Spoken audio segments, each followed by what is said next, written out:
المشاهدون الأكارم، طبتم وطابت أوقاتكم أينما كنتم بكل خير. نشرة الأخبار نقدمها من الفضائية الإريترية، نستهلها كالعادة بأهم وأبرز العناوين.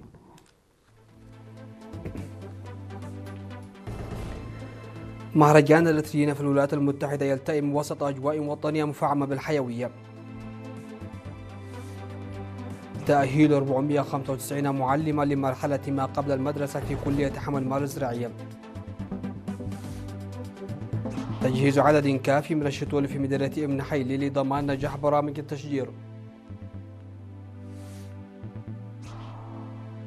ترامب يعلن تعليق الهجمات على إيران أملا في اتفاق سريع. الصين تجري دوريات بحرية وجوية حول منطقة متنازع عليها. وعشرات القتلى في انقلاب حافلة بالجزائر والرئيس يعلن الحداد.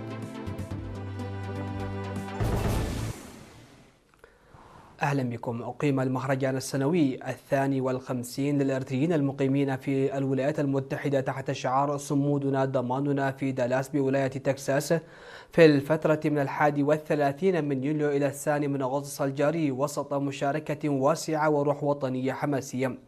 وافتتح مسؤول الشؤون التنظيمية السيد يوسف سائق هذا التجمع الوطني رسميا، وذلك بحضور أعضاء من السفارة الإريترية وزوار يرتدون أزياء تقليدية، وأجرى جولة في القرى التي نظمتها مختلف الجاليات الإريترية والتي عكست ثقافة إريتريا وهويتها وتاريخ نضالها الماضي. وقال السيد برهاني جبرهوت مسؤول الشؤون التنفيذية في سفارة إريتريا في كلمة ألقاها بالمناسبة، قال إن المهرجان غني بالمضامين التي تبرز ثقافة الشعب الإريتري وتاريخه وهويته، مشيرا إلى أنه يمثل منتدى مهما للمواطنين الذين غادروا وطنهم الأصلي، يجتمعون في ساحات للاحتفال بهويتهم وإنجازاتهم ومناقشة وتضافر القدرات من أجل التغلب على التحديات التي يواجهونها، فضلا عن تبادل المعرفة والمعلومات، شاكرا جميع المشاركين على جهودهم لإنجاح هذا الحدث. وقد شهد المهرجان الذي تميز بحضور عشرات الآلاف من المواطنين وبشكل رئيسي بالدور الهام ومساهمة الشباب، مشاركة عمدة مدينة ريتشاردسون بولاية تكساس وهو عضو في مجلس نواب الولاية وغيرهم من أصدقاء إريتريا والإريتريين بمن فيهم أمريكيون وأفارقة، وفقا للأنباء التي وردتنا من هناك. وقد تضمن مهرجان هذا العام للإريتريين المقيمين في الولايات المتحدة فعاليات ثقافية وفنية شملت معارض وسرديات مدعومة بنتائج الأبحاث والأدلة التي تبرز علاقة التاريخ الإريتري، إلى جانب محاضرات مهنية وعروض لمؤسسات ومنتجات مملوكة لإريتريين وندوات وأركان للكتب ومحتوى يجسد نضال المرأة وتاريخ مدرسة الثورة. عقدت إدارة الإقليم الأوسط في 31 من يوليو اجتماعا خصص لتقييم مستوى تنفيذ البرامج الإدارية والتنموية ومشروعات البنية التحتية المدرجة تحت خطة النصف الأول من عام 2026.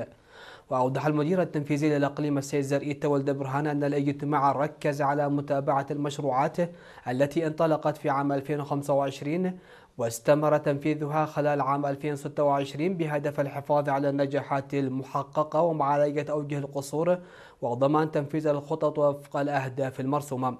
وخلال الاجتماع قدم مسؤولو الإدارات والفروع تقارير مدعومة بالبيانات والإحصاءات تناولت برامج بناء القدرات المهنية للعاملين والإجراءات المتخذة لتحسين الخدمات الاجتماعية وأعمال صيانة الطرق المعبدة والترابية والطرق الزراعية، إلى جانب البرامج المنفذة لتعزيز الحماية الاجتماعية للمواطنين.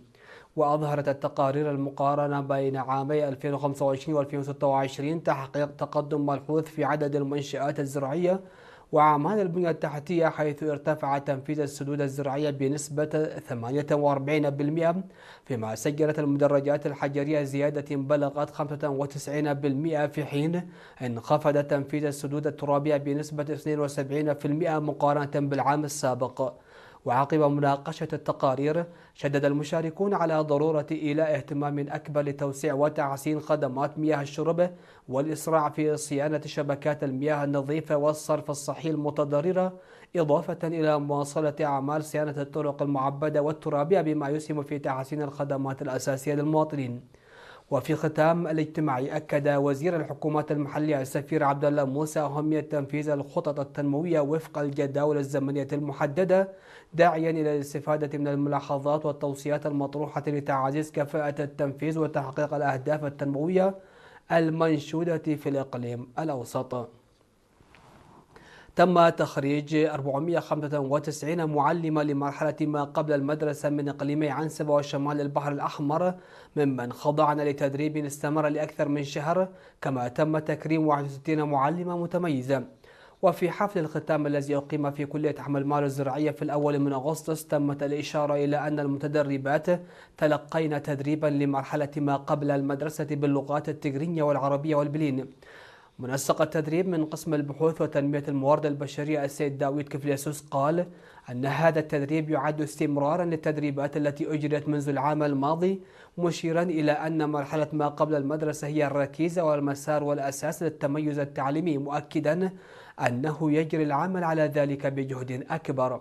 في الوقت نفسه تم في المناسبة تكريم 61 معلمة متميزة ممن يعملن في مرحلة التعليم ابتداء من الروضة وحتى المرحلة الثانوية.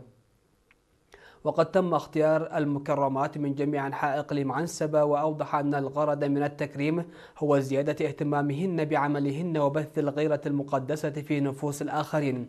وفي كلمتها الختامية هنأت وزيرة التعليم الدكتورة حليمة محمد المتدربات والمعلمات المتميزات، وأشارت إلى أن مبادرة الحكومة الرامية إلى توسيع نطاق خدمات ما قبل المدرسة تهدف إلى معالجة أوجه القصور التي تم رصدها. كما حثت المتدربات على المساهمة في إعداد مواطنين أفضل مستعيناتهم بالمعرفة التي اكتسبنها. صرح السيد مبرهتوم صقاي ممثل هيئة الغابات والحياة البرية بأن مركز الشتول الكائن في مدينة ابن حيل قد جهز نحو 200 ألف شتلة لبرامج التشجير التي ستتم خلال موسم خريف هذا العام. وقال إن الشتلات التي ينتجها مركز الشتلات هي لأشجار مستوطنة، مشيرا إلى أن الشتول التي تم تجهيزها ستستخدم لتلبية احتياجات 16 إدارة ضحية. وفيما يتعلق بعملية التشجير قال أن زراعة الشتول لن تقتصر على مستجمعات المياه التي تنفذ فيها أنشطة الحفاظ على التربة والمياه، مضيفا أنه سيتم أيضا في المدارس والمرافق الصحية والمكاتب الحكومية ودور العبادة. وفي الختام قال السيد مبرهتوم إن الأشجار التي زرعت في السنوات الأخيرة قد وصلت إلى مستوى جيد، حاثا كل مواطن ومؤسسة على إيلاء اهتمام جاد بحماية الموارد الشجرية والرقابية عليها، إذ أن هذه المهمة لا تقتصر على وزارة الزراعة وهيئة الغابات والحياة البرية فحسب. تم توزيع أكثر من 700 ألف نغفة جمعت من مساهمات المواطنين على 1395 أسرة من أسر الشهداء بمديرية عدخالة.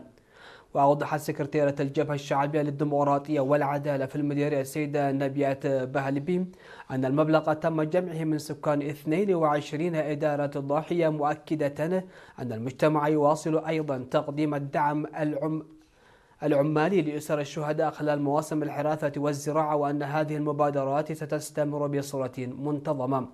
من جانبه أكد القائم بأعمال مديرية عدخالة السيد تسفاي أبرهة أن الدعم المالي والعضلي الذي يقدمه المواطنون سنويا إلى جانب المخصصات الدورية التي توفرها الحكومة يسهم بشكل كبير في تحسين الظروف المعيشية لأسر الشهداء والحد من الأعباء التي تواجههم.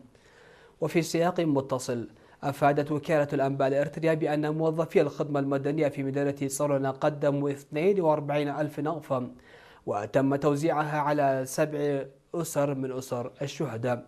كما قدم سكان إدارات ضواحي قرقيناي عند باستيفانوس ساردا دي عد حرقس مايتجينا وفلحو دعما عينيا شمل أكثر من 28 كنتال من الحبوب، إلى جانب المساهمة في أعمال الحراثة دعما لأسر الشهداء. مشاهدينا فاصل قصير ومن ثم نعود نتابع الأنباء على الصعيد العالمي.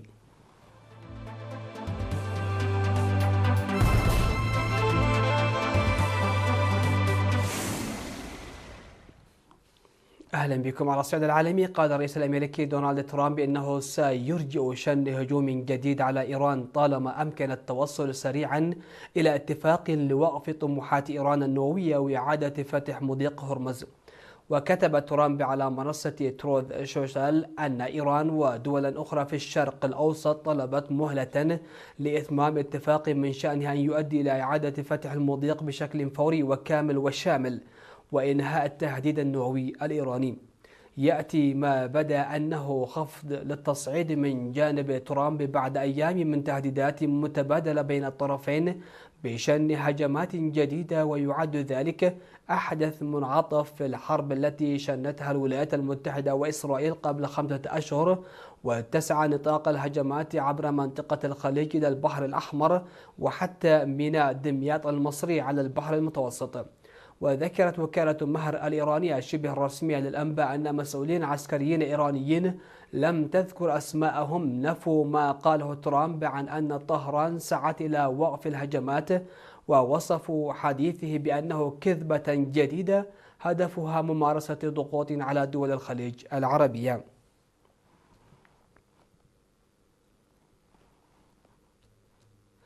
أعلنت قيادة المنطقة الجنوبية في جيش التحرير الشعبي الصيني في بيان أن الجيش الصيني نفذ تدريبات قتالية جوية وبحرية مشتركة حول منطقة شعاب سكاربورو المتنازع عليها في بحر الصين الجنوبي.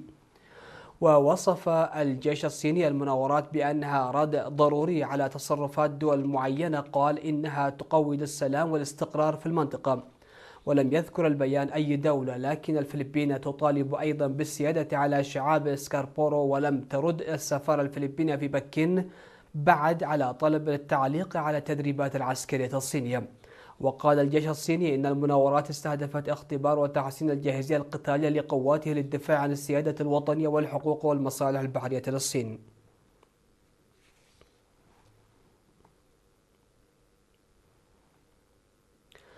ارتفعت حصيلة ضحايا حادث انقلاب حافلة نقل المسافرين بولاية بومورداش شمال الجزائر إلى 27 قتيلا إضافة إلى عشرات الجرحى، فيما قرر الرئيس عبد المجيد تبون إعلان حداد وطني لمدة 3 أيام متواعدا بمحاسبة المتسببين في الحادث. وأعلن وزير الصحة الجزائري محمد صديق آيت مسعود أن حصيلة حادث انقلاب الحافلة ارتفعت إلى 27 قتيلا و39 جريحا، منهم 2 في حالة خطيرة، مؤكدا في تصريح للصحفيين في مستشفى بومورداس أن هذه الحصيلة تظل مؤقتة. وعلى إثر الحادث أعلن الرئيس الجزائري عبد المجيد تبون الحداد الوطني لمدة 3 أيام، معربا عن تضامنه مع عائلات الضحايا.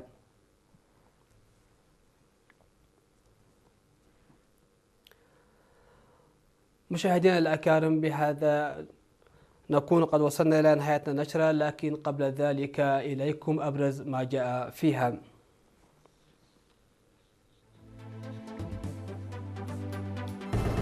مهرجان الإرثيين في الولايات المتحدة يلتئم وسط أجواء وطنية مفعمة بالحيوية. تأهيل 495 معلمة لمرحلة ما قبل المدرسة في كلية حمل المواد الزراعية. تجهيز عدد كافي من الشتول في مديرية أم نحيل لضمان نجاح برامج التشجير. ترامب يعلن تعليق الهجمات على إيران أملا في اتفاق سريع. الصين تجري دوريات بحرية وجوية حول منطقة متنازع عليها.